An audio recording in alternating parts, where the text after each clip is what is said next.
కళింగరత్న తన మెల్లకంటితో క్షణం పాటు శూన్యంలోకి చూశాడు. యువరాణి వేసే ఎత్తుకు పై ఎత్తు మన గుప్పెట్లో ఉంది. ఇంకా 3 బుర్రలున్నాయి. మహారాజు గారు, మహారాణి గారు, జలజ. వాళ్ళను మర్చిపోండి యువప్రభు. కన్యాదాత అయిన కామరూప చక్రవర్తి కల్పించుకుని కళ్యాణ సంకల్పం చేశాక ఎవ్వరూ ఏమి చేయలేరు. నీకు తెలియదు. మా జననీ జనకుల ధర్మ ప్రవర్తన నీకు తెలీదు. కామరూప చక్రవర్తి గారు వివాహ ప్రతిపాదన చేస్తూ ఆహ్వానించగానే ఇద్దరిలో ఎవరో ఒకరు అపహర్త తమ కుమారుడే అని చెప్పేస్తారు. అందుకు మహాబలమైన కారణం ఉంది. అది మా వంశానికి సంబంధించిన శతాబ్దాల నాటి భయంకర గతం.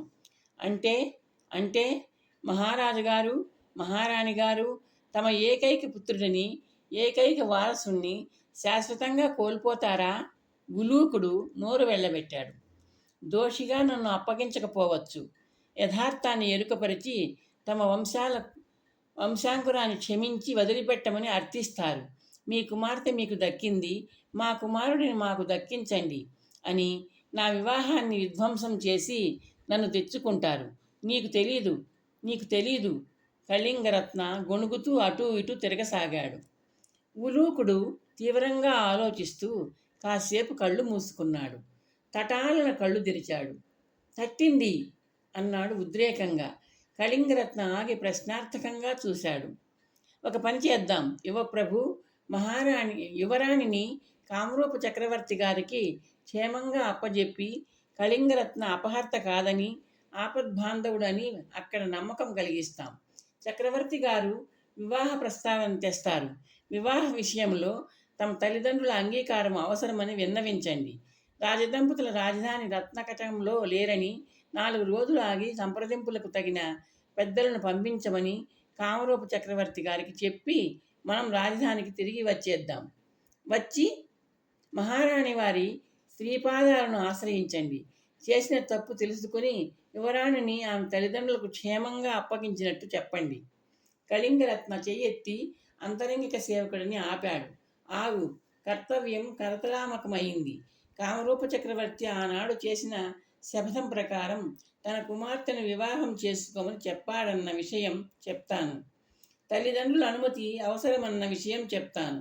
నేను అనాలోచితంగా చేసిన అపహరణ నేరాన్ని మరచిపోయి లాలసను కోడలుగా స్వీకరించమని బ్రతిమాలతాను.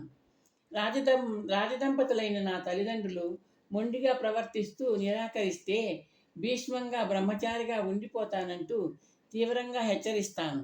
ఆత్మహత్య అంటే భయపడరని మహారాణి గారు చెప్పేశారు. అద్భుతం, మహాద్భుతం. తమ కుమారుడిలో తమ వంశం అంతరించిపోవడం తమ జననీ జనకులు సహించరు కదా. ఇక జలజ సంగతి కూడా మా తల్లిగారు చూసుకుంటారు. మన వివాహ ప్రయాణం ఇక రాజమార్గంలో సాగిపోతుంది. కళింగరత్న సగర్వంగా అన్నాడు. తమ మేధస్సు వికసించిపోయింది ఓ ప్రభు. కన్యాదాతకు లేని అభ్యంతరం కన్నవారికి ఎందుకు? కామరూపు రాకుమారి లాలసాదేవి గారితో కళింగ యువరాజు కళింగరత్న గారి వివాహం తథ్యం. ఉలూకుడు ఉత్సాహంగా అన్నాడు. అందుకో ఉలూక, పానపాత్ర, కళింగరత్న సగర్వంగా అన్నాడు. ఆసనం మీద ఠీవిగా కూర్చుని ఉలూకుడు అందించిన స్వర్ణ పానపాత్రను అందుకుని ఉలూకుడి వైపు మెరుస్తున్న మెల్లకంటితో చూశాడు. ఉలూక కన్యతో కొంగులో ముడి వేసుకుని వచ్చే కానుక ఏమిటో తెలుసా?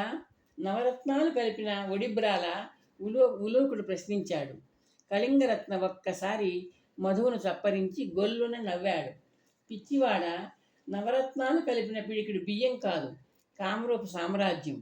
కన్న కూతుర్ని అన్వేషించి అప్పగించే వీరుడికి కుమార్తెను, సామ్రాజ్యాన్ని అప్పగిస్తానంటూ శపథం చేశాడు కుబేరవర్మ. కళింగరత్న ఉత్సాహంగా అన్నాడు. ఎల్లుండి సూర్యోదయానికి ముందే మన ప్రయాణం. రేపు రాత్రికే అంతా సిద్ధం చేయి. అతి రహస్యం సుమా.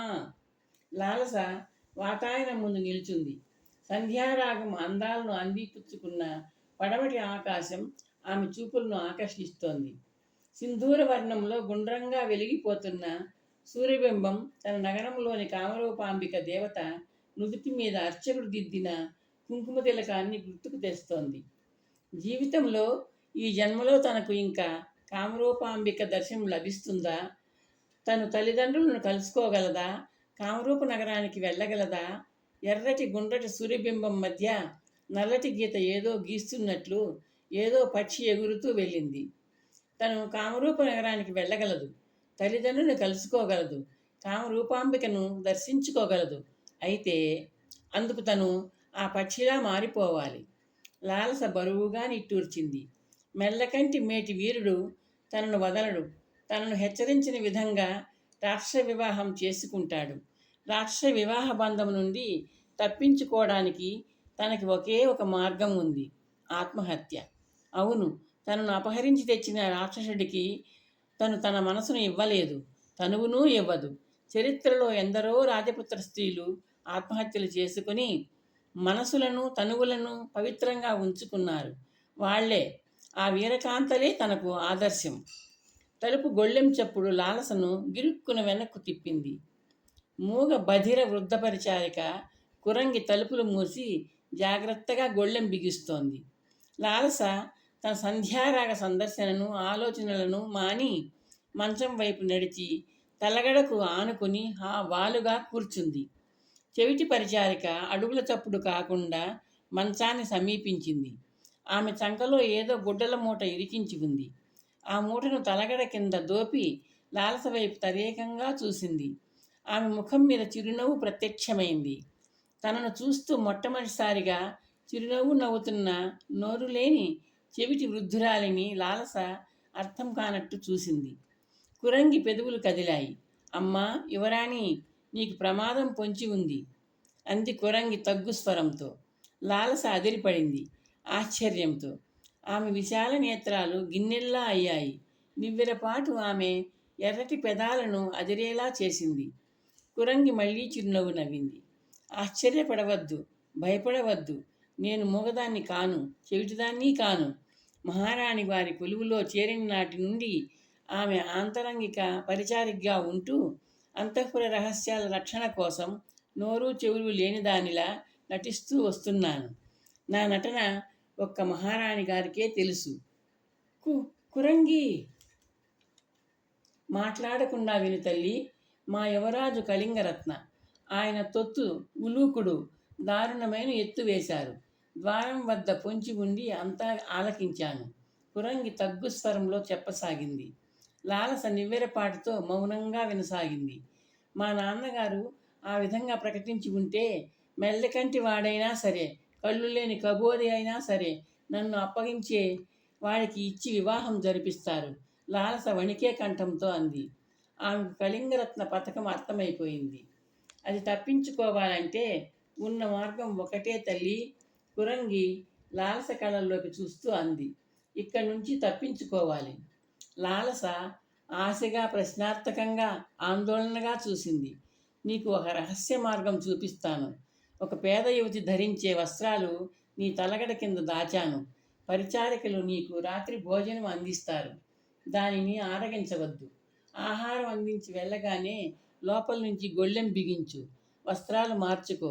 నేను చూపించే దారి గుండా పారిపో. పరిచారికలు, భటులు లాలస వణికే కంఠంతో అనుమానం వ్యక్తం చేసింది. కురంగి చిరునవ్వుతో రొండిన దోపుకున్న చిన్న భరిణెను తీసి చూపించింది. అది మహాశక్తివంతమైన మత్తుమందు. ఈ పూట ఆహార పదార్థాలన్నింటిలోనూ ధారాళంగా కలిపేస్తాను. మందిరంలో ఆరగించే వాళ్ళందరూ, పరిచారికలు, భటులు, యువరాజు అందరూ గాఢ నిద్రలోకి జారుకుంటారు. తెల్లవారేదాకా వాళ్ళందరూ శవాలే. జాగ్రత్తగా విను. రహస్య మార్గం నిన్ను ప్రజల ఉపయోగంలో లేని పాత ఉద్యానవనంలోని నడబావిలోకి చేరుస్తుంది. దానికి నలువైపులా శిలాతోరణాలతో కూడిన ద్వారాలు ఉంటాయి. దక్షిణ ద్వారం గుండా బయటపడు. నగర ప్రజలు నిషేధించిన వనం అది. విటులకు, అభిసారికలకు సంకేత స్థలంలా ఉపయోగపడుతుంది. మార్గం నడబావిలోకి చేర్చుతుందన్నావు. బావి లాలస అనుమానం వ్యక్తం చేసి ప్రయత్నం చేసింది. అందులో నీళ్లు లేవు. బావిలోకి చేరుకోగానే మెట్లెక్కి దక్షిణ ద్వారం వైపు వెళ్ళు, భయం లేదు. బావిపై నుండి వేలాడుతూ ఉండే తీగలు సొరంగ మార్గాన్ని దట్టంగా కప్పి ఉంటాయి. పొదల మాటున, చెట్ల మాటున దాగి ఉండే యువజంటలు నిన్ను పట్టించుకునే స్థితిలో ఉండరు. రాత్రికి నువ్వు నేనిక్కడ ఉండను. కేతకి గాని సుగంధి గాని ఉంటారు. ప్రధాన ద్వారం ముందు భటులు ఉంటారు. ఎందుకైనా మంచిదన్న ముందు చూపుతో భటులు తినే తిండిలో కూడా నిద్రాచూర్ణం కలుపుతాను. చెవులు రెక్కించుకొని ఆలకిస్తూ ఉండు. నీ పళ్ళెంలో ఉన్న ఆహారంలో కొంత ఉండేటట్టు ఏర్పాటు చెయ్యి. పరిచారకి ఎంగిలి పళ్ళెం తీసుకువెళ్ళాక తాను భోంచేస్తుంది. జాగ్రత్త కోసం 1 గంట పాటు వేచి ఉండు. ఆ తరువాతే పలాయన ప్రయాణం ప్రారంభించు. పరిచారికలిద్దరూ వంట పనిలో ఉన్నారు. రా, దారి చూపిస్తాను. బాగా గుర్తుపెట్టుకో. ఇది చాలా విశాలమైన నగరం. పొలిమేర సమీపించేదాకా దక్షిణముఖంగానే సాగిపో. నక్షత్రాలను ఆధారంగా చేసుకో. పొలిమేర దాటాక నాలాగా మూగదానిలాగో పిచ్చిదానిలాగో నటిస్తూ మా రాజ్యం దాటి మీ రాజ్యం చేరుకో. దారి చూపించే బాధ్యత నాది, తప్పించుకునే బాధ్యత నీది. రా, వెళ్దాం. లాలస పళ్ళెంలో కొన్ని పదార్థాలను వదిలివేసి పళ్ళెం తీసుకువెళ్ళడానికి వచ్చే పరిచారిక కేతకి కోసం 1000 కళ్ళతో ఎదురు చూస్తూ కూర్చుంది. ఆమె వచ్చి వెళ్ళాక తాను గంటపాటు వేచి ఉండాలి. గది మూలలో పీఠం మీద ఉన్న ఇసుక గడియారం తనకి సమయం తెలియజేస్తుంది. తరువాత వస్త్రాలు మార్చుకుని పేద యువతిలా మారాలి. మందిరం వాయువ్య దిశలో ఉన్న చిన్న ఆయుధాగారంలో అదృశ్యంగా ఉన్న రహస్యద్వారం గుండా తాను బయటపడాలి. గోడ మీద చెక్కిన బొజ్జగణపతి బొడ్డులో చూపుడు వేలు పెట్టి సున్నితంగా నొక్కితే చాలు, నేలను ఆనుకున్న రహస్యద్వారం తెరుచుకుంటుంది. కురంగి ఆ కిటుకు చేసి చూపించింది. తన చేత చేయించింది. మందిరంలో ప్రవేశ ద్వారాలు, కక్షలు అల్లిబిల్లిగా ఉన్నాయి. కురంగి నెమ్మదిగా జాగ్రత్తగా చూపించింది. ద్వారాలు గుర్తుంచుకోవడానికి ఉపాయాలు చెప్పింది. ఉద్యానవనానికి ఆ చేర్చే రహస్య మార్గం చీకటిగా ఉంటుందట. నిర్భయంగా ఒక చేత్తో గోడను తడుముకుంటూ వెళ్తే చాలు అంది కురంగి. తనకు ధైర్యం చెప్పింది. అంధకార బంధురమయ్యే భవిష్యత్తు నుండి తప్పించుకోవడానికి తను ఎంత కటిక చీకటినైనా భరించగలదు. కురంగి నిజరూప దర్శనం ఒక అద్భుతం, ఒక ఆశ్చర్యం. తన పాలిట ఒక అదృష్టం. బాల్యం నుండి నిత్యం తను ఆరాధించిన కామరూపాంబిక కురంగి రూపంలో తనకి సహాయం చేస్తోంది. ఆపదలో ఆదుకుంటోంది. బయటపడిన అనంతరం తను చాలా జాగ్రత్తగా ప్రయాణం సాగించాలి. కురంగి చెప్పినట్టు నటించవచ్చు. అయితే ఒక ప్రమాదం ఉంది. ఆ ప్రమాదానికి కారణం తన అందం. తన అందాన్ని కప్పిపుచ్చుకోవాలి. లోకం కళ్ళకు తన అందం కనిపించకూడదు. ఏం చేయాలి? తలుపు తెరుచుకున్న చప్పుడు లాలస ఆలోచనలను అడ్డుకుంది. పరిచారిక కేతకి పళ్ళెం కోసం వస్తోంది. లాలస భోజనం చేసిన పళ్ళెంతో కేతకి వంటశాలలోకి వచ్చింది. పళ్ళాన్ని శుభ్రంగా కడిగి దాని స్థానంలో ఉంచింది. యువరాజు గారు ఆరగించిన పళ్ళెన్ని ప్రధాన ద్వారం ముందున్న భటులు ఆరగించిన పళ్ళేలు తీసుకువచ్చాక తను భోజనం చేయాలి. తనతో పాటు ఆరగించడానికి ఉలూకుడు వస్తాడు. ప్రతి శుక్రవారం ఇద్దరూ కలిసి భోజనం చేయడం ప్రేమతో కూడిన ఆచారంగా మారిపోయింది. ప్రతి శుక్రవారం ఉలూకుడు ఆరగించడం ఇక్కడే, ఆలమరవడం కూడా ఇక్కడే. వారం వారం ప్రణయ కైవారం. కేతకి నవ్వుకుంటూ భటుల పళ్ళేల కోసం ప్రధాన ద్వారం వైపు బయలుదేరింది. భటులు వాటిని ద్వారం లోపల పెట్టి ఉంచారు. ఆ భటుల పళ్ళేన్ని వాటి స్థానంలో ఉంచి యువరాజు గారి కక్షలోకి వెళ్ళిన కేతకి కొద్దిగా తూలుతూ నడుస్తున్న కళింగరత్నం చూసి ఆశ్చర్యపోయింది. మద్యం సేవించినప్పుడు కూడా యువరాజు గారు తూలరు. అత్యధికంగా సేవించి ఉంటారు. కేతకి రాకను గమనించినట్టు కళింగరత్న ముందుకు వెనక్కి ఊగుతూ వాతాయనం వద్దకు వెళ్ళాడు. 2 చేతులతో ఊచలు పట్టుకొని నిటారుగా నిలబడే ప్రయత్నం చేస్తున్నాడు. కేతకి యువరాజు గారి బంగారు పళ్ళెన్ని తీసుకుని బయటకు నడిచింది. వంటశాలలో కూర్చున్న కేతకి అలసటగా ఆవులించింది. ఆమెకు ఆకలిగా ఉంది, అలసటగా ఉంది. ఆకలి తీర్చుకున్న అనంతరం తను యువరాణి శయనాగారం ముందు మెలకువతో కాపలా ఉండాలి. తనకు తెలుసు, ఎవరూ కళ్ళల్లో ఒత్తులు వేసుకొని సూర్యాస్తమయం నుండి సూర్యోదయం దాకా కళ్ళు తెరుచుకుని కాపలా కాయరు. కళ్ళు మూస్తూ కునుకు తీస్తూ కాపలా ఉంటారు. తను అంతే. ఉలూకుడు ఇప్పుడప్పుడే వచ్చేలా లేడు. ఆకలి మండిపోతోంది. దాన్ని కొద్దిగా అదుపులో ఉంచి అతని రాక కోసం ఎదురు చూస్తే సరి. కేతకి నవ్వుకుంటూ లేచి పాయస పాత్ర మీద ఉన్న మూతను తీసింది. స్వచ్ఛమైన నెయ్యి వాసన ఆమె ఆకలిని హెచ్చవేత వేస్తూ పాత్రలోంచి దూసుకు వచ్చింది. కేతకి 4 గరిటెల పాయసాన్ని చిన్న గిన్నెలోకి పోసుకుంది. నోరూరుస్తున్న పాయసాన్ని ఆప్యాయంగా ఆరగించసాగింది. అమ్మ నేర్పిన పాయసం అమృతంలా ఉంటుంది. ఆకలి నిమ్మళించింది. ఇంకా ఎంతసేపైనా ఉలూకుడి కోసం వేచి ఉండగలదు తను. కేతకి పాయస పాత్ర మీద మూత పెట్టి తన విశ్రాంతి కక్ష వైపు బయలుదేరింది. ఉలూకుడు ముందుగా అక్కడికే వస్తాడు. ఇసుక గడియారం లాలసను హెచ్చరించింది. లాలస తన వస్త్రాలను విసర్జించి కురంగి తలగడల చాటున ఉంచిన వస్త్రాలు ధరించింది. నిలువుటద్దం ముందుకు వెళ్ళి నిలుచుంది. పేదరికాన్ని కళ్ళకు కట్టుతోంది ప్రతిబింబం. ప్రమాద స్థలం నుండి క్షేమంగా గట్టెక్కించమని ఆ దేవిని ప్రార్థించింది. మెల్లగా కళ్ళు తెరిచిన లాలసకు ఏదో గుర్తొచ్చింది. తన పేదరిక రూపం వస్త్రాలకే పరిమితమైంది. నాసికాభరణం, కర్ణాభరణాలు చాలా విలువైనవి. సూపరులలో అనుమానాలను అవకాశం ఇస్తాయవి. లాలస కర్ణాభరణాలను, నాసికాభరణాన్ని చకచకా తీసి నడుములో దొప్పిన కొంగు చివర్లో జాగ్రత్తగా ముడివేసి దోపుకుంది. ఇన్నాళ్ళు తనకు చెరసాలలా ఉన్న శయనాగారాన్ని క్షణంసేపు కలయజూసింది. తను త్వరపడాలి. మందిరంలోని వ్యక్తులు మత్తు నుండి కోలుకుంటే ప్రమాదం. కురంగి తీసుకువెళ్ళిన దారిని గుర్తు చేసుకుంటూ లాలస శయనాగారం ద్వారాన్ని దాటి అటూ ఇటూ చూసి ఎడంవైపు తిరిగి చప్పుడు కాకుండా స్వేచ్ఛాలోకం వైపు నడవసాగింది.